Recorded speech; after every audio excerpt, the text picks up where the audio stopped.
Hi guys, and welcome to the Tantrum Kitesurf podcast.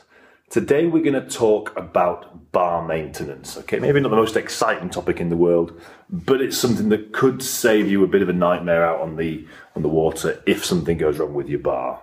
Okay, so the two checks that we make every single day when we use a bar, we check that all the lines are the same length, and we check that there's no knots in the lines. Okay, a knot can reduce the effective strength of the line at that point by 50%.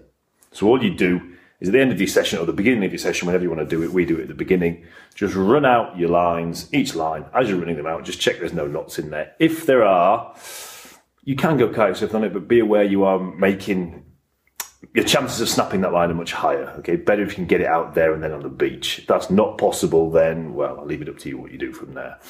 Checking the length of the lines is a little bit more tricky in that normally it requires two people or at least a mounting point. All you would do is get one person to hold.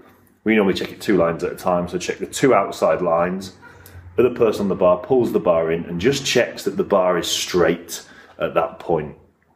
At the end, same time, drop those 2 lines down, pick up the 2 center lines, and again, just pull back against the bar and just check those 2 lines are the same length as well. It is very possible that one line stretches and then you're left with a kite that flies wonky, okay? Not always that obvious, especially when it's the center lines that's stretched. It's not always that easy to diagnose.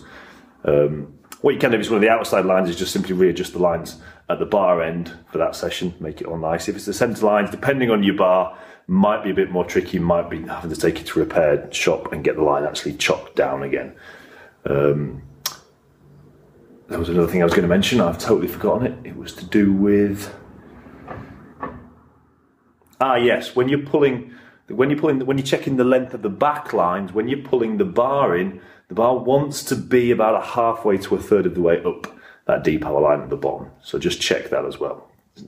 You'll see it when you fly the kite if it's trimmed correctly, but that just checks that everything's in the right place. Especially useful if you've had bits of your bars replaced, i.e. the D-power line, other bits like that. You might want to just check that, just to check it sits in the right place and everything's hunky-dory from there. Okay, cheers guys. Speak to you soon. Bye-bye.